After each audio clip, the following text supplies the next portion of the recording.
নারীরা সকাল সন্ধ্যা 4টি আমল করলে ভাগ্য খুলে যাবে।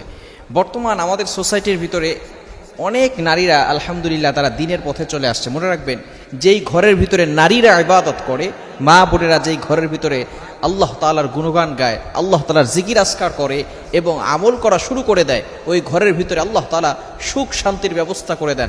আল্লাহ তাআলা ওই ঘরের প্রতি স্যাটিসফাই হয়ে যান, যার কারণে ওই ঘরের ভিতরে আল্লাহ তাআলা সকল বিপদ আপদ থেকে নিজ কুদরতি হাত দ্বারা আল্লাহ তাআলা ওই ঘরটাকে হেফাজত করেন। এজন্য নারীদের কিছু আমল করা দরকার। 4টি আমলের কথা বলবো, যে আমলগুলো যদি কন্টিনিউ নারীরা করতে পারে তাহলেই কিন্তু আল্লাহ তাআলা ওই ঘরের ভিতরে সুখ শান্তির ব্যবস্থা করে দিবে। নাম্বার 1, 1 নাম্বার, আমি অবশ্যই এগুলো রাসূল সাল্লাল্লাহু আলাইহি ওয়াসাল্লাম যেগুলো বলেছেন সেই কথাগুলোই বলতেছি। রাসূল সাল্লাল্লাহু আলাইহি ওয়াসাল্লাম জানিয়ে দিয়েছেন, আবু দাউদ শরীফের ভিতরে হাদিস এসেছে, যদি সকাল সন্ধ্যা অর্থাৎ ফজরের নামাজের পরে এবং মাগরিবের নামাজের পরে, ফজরের নামাজের পরে 7 বার এই দোয়াটা পড়তে হবে, আল্লাহুম্মা আজিরনি মিনান নার। চমৎকার ছোট্ট একটি দোয়া। আমরা কিন্তু ফজরের নামাজের পরে এই ছোট্ট দোয়াটা পড়তে পারি। বিশেষ করে এখানে যারা আছেন, বিশেষ করে আমাদের ফ্যামিলি যে সমস্ত নারীরা রয়েছেন, মা বোনরা রয়েছেন, তাদের কাছে এই মেসেজটা পৌঁছে দিতে হবে যে আমলগুলো আমাদের করতে হবে। ফজরের নামাজের পরে আল্লাহুম্মা আজিরনি মিনান নার, এটা 7 বার পড়তে হবে। আমার মুসলমান বন্ধুগণ, নবীজি সাল্লাল্লাহু আলাইহি ওয়াসাল্লাম জানিয়ে দিয়েছেন, যে ব্যক্তি সকাল সন্ধ্যা 7 বার আল্লাহুম্মা আজিরনি মিনান নার এই ছোট্ট দোয়াটি পড়বে, আল্লাহ পাক রব্বুল আলামিন তাকে জাহান্নাম থেকে মুক্তির ব্যবস্থা করে দিবেন। অর্থাৎ কোনো ব্যক্তি যদি ফজরের নামাজের পরে আল্লাহুম্মা আজিরনি মিনান নার এটা 7 বার পড়ে, ওই দিনে সে মারা গেলে মৃত্যু হওয়ার সাথে সাথে আল্লাহ তাআলা তার জন্য জান্নাতের ব্যবস্থা করে দিবেন। আবারও কোনো ব্যক্তি যদি মাগরিবের নামাজের পরে এই দোয়াটি 7 বার পরে আল্লাহুম্মা আজিরনি মিনান নার এবং ওই রাতে যদি সে ইন্তেকাল করে, তাহলে আল্লাহ পাক রব্বুল আলামিন তার জন্য জান্নাতের ব্যবস্থা করবেন। 1 নম্বর আমল হচ্ছে প্রত্যেক ফজর এবং মাগরিবের নামাজের পরে আল্লাহুম্মা আজিরনি মিনান নার 7 বার পড়া। নাম্বার 2, দ্বিতীয় নম্বর আমল, নবীজি সাল্লাল্লাহু আলাইহি ওয়াসাল্লাম নিজে জানিয়ে দিয়েছেন, তিরমিজি শরীফের হাদিস, সিয়াসিত তার আরো বিভিন্ন হাদিসের কিতাবের ভিতরে রয়েছে।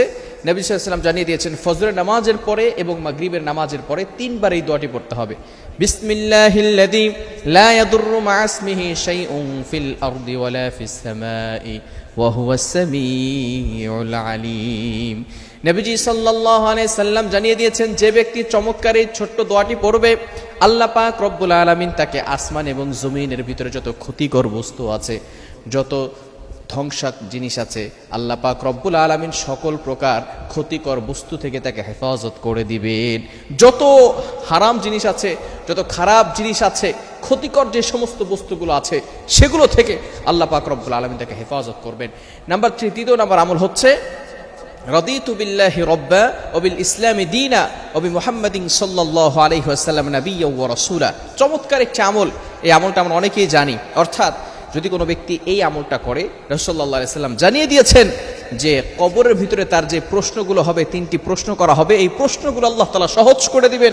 শুধু তাই নয়, আল্লাহ পাক রব্বুল আলামিন নিজে তার জান্নাতে যাওয়ার জিম্মাদারি হয়ে যাবেন। আল্লাহ তাআলা যদি কারোর প্রতি জিম্মাদারি নিয়ে নেন যে আমি তোমার জিম্মাদারি নিয়ে নিলাম জান্নাতে যাওয়ার জন্য, তাহলে একটু চিন্তা করে দেখেন ওই ব্যক্তি কিভাবে জান্নাতে যেতে পারবে। এই আমলটা শুধু মহিলারা করবে বিষয়টা এমন না, আমরা পুরুষরা আমলগুলো করব।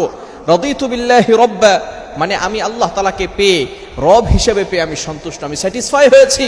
এরপরে আমরা রাসূল সাল্লাল্লাহু আলাইহি সাল্লামকে নবী হিসেবে পেয়ে, ইসলামকে দ্বীন হিসেবে পেয়ে আমরা সন্তুষ্ট, স্যাটিসফাই হয়েছি, এটাই আল্লাহ তাআলাকে ঘোষণা করছি।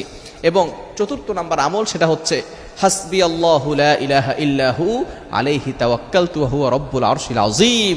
কোনো ব্যক্তি যদি এই দোয়াটা পড়ে, নবীজি সাল্লাল্লাহু আলাইহি সাল্লাম জানিয়ে দিয়েছেন, আল্লাহ পাক রব্বুল আলামিন ওই বান্দার জন্য যথেষ্ট হয়ে যাবে। এই 4টি আমল আমরা অবশ্যই করার চেষ্টা করব। আল্লাহ তাআলা আমাদের সকলকে বুঝার তৌফিক দান করে।